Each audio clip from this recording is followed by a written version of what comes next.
Hi, I'm Dr. Margaret Witchers, Great River Chiropractic and Whole Body Health, and I want to do a quick recap on work that you can do for your core on the ball. The ball is a great tool because it challenges you to stay upright by engaging your core.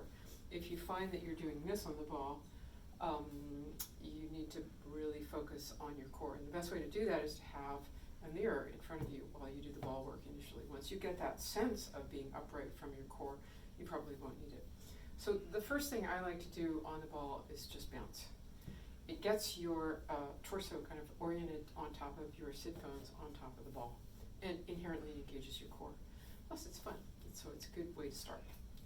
Once you've sort of woken up to the ball, then what I'd like you to do is do a quick side to side. Notice that my torso is pretty much staying centered. It's just that my pelvis is traveling from left to right and back. I like to pick a number like 8 and just do 8 repetitions of everything that I do. The next thing I'm going to do is a circle. So I'm trying to hit all the corners of the square in this big circle.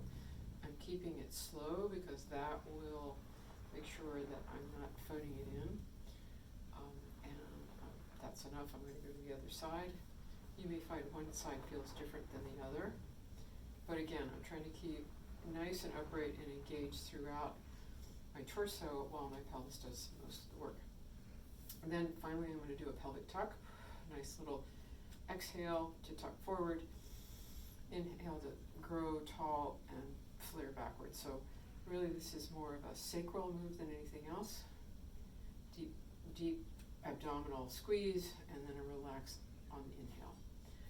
Next I'm going to do a little bit of a march. And this is cross crawl work where we're working across the hemispheres of the brain and across the two sides of the body.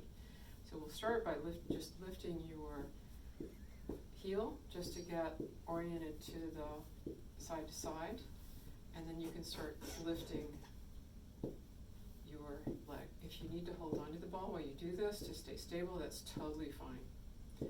The more work you do on the ball, the more core engagement you have and the easier it becomes. So now I'm going to start adding in my opposite arm. So as I lift my knee, I'm going to lift the opposite arm. And I'm going to make this a little bit bigger.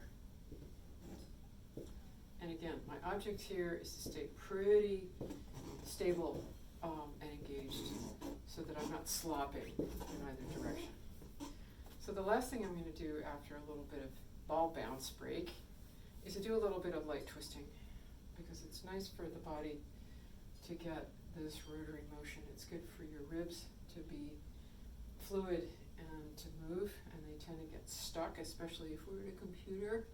So this kind of gentle rotary movement can be really helpful. And you'll notice that my head is following my sternum.